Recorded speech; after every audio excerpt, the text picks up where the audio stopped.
13 दिन से आईसीयू में बंद रहने के बाद रिजवाना को आज भी लाखर होश आ गया।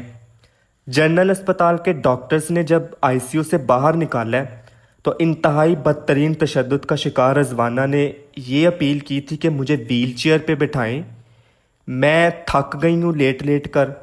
फिर डॉक्टर्स ने जब उसे आईसीयू से बाहर निकाला है तो फिर रिजवाना ने डॉक्टर से बड़ी एक अनोखी फरमाइश की है। अब वो फरमाइश क्या है? रज़वाना ने डॉक्टर से ये कहा है कि मुझे पिज़्ज़ा ला कर दें, जिस पर डॉक्टर्स ने रज़वाना को कहा कि आप फिक्र मत करें, हम अभी आपके लिए पिज़्ज़ा मंगवा रहे हैं।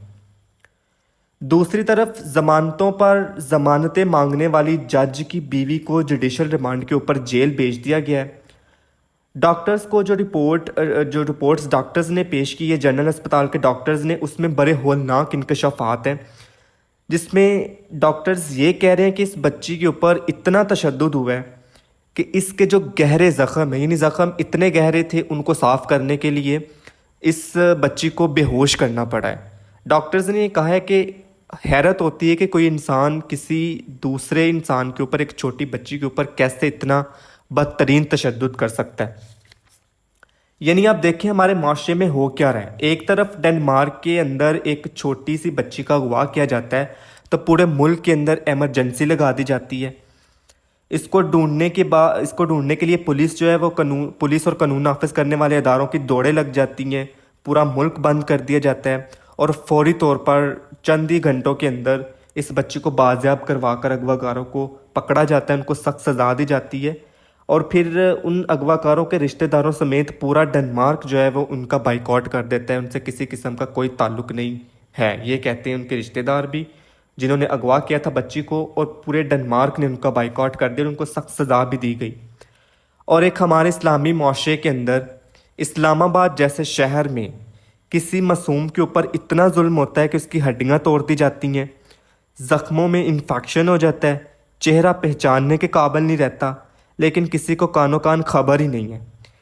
एक जज के घर के अंदर इंसाफ का ऐसा कत्ल शायद ही कभी कहीं पे हुआ हो। अब दुआ है कि इस घिनौने वाक़े में मुलव्विस जो भी है उसको कानून के कटहरे में लाया जाए, उनको सख्त सज़ा दी जाए, और ना कि सिर्फ सज़ा दी जाए बल्कि उनको पकड़ा भी जाए और उस सज़ा के ऊपर अमल दरामद भी करवाया जाए। क्योंकि इस माशरे के अंदर अमीरों के शोशले हैं कि वो लाखों रुपए दे के अपनी ज़मानतें करवा लेते हैं और फिर इसी तरह गरीब के इंसाफ का कत्ल जो है वो होता रहता है, जो कि हमारे माशरे में बहुत आम है। लेकिन अफसोसनाक बात यह है कि ये वाक़या सबके सामने है, सारे माशरे ने देखा है, पूरे पाकिस्तान ने देखा है, हर कोई इसको कंडेम कर रहा है, हर कोई इसके ऊपर अफसोस कर रहा है। लेकिन अभी तक जो मरकज़ी मुलज़मे हैं जिनके ऊपर ये इल्ज़ाम आयद किया गया है, उनको सज़ाएँ नहीं सुनाई गई। यानी हम बाहर देखें, यूरोपियन कंट्रीज़ के अंदर देखें तो वहाँ पे फ़ौरन तौर पर कानून के ऊपर अमल दरामद करवा के मुलज़िमान को पकड़ के उनको सज़ा भी सुनाई जाती है।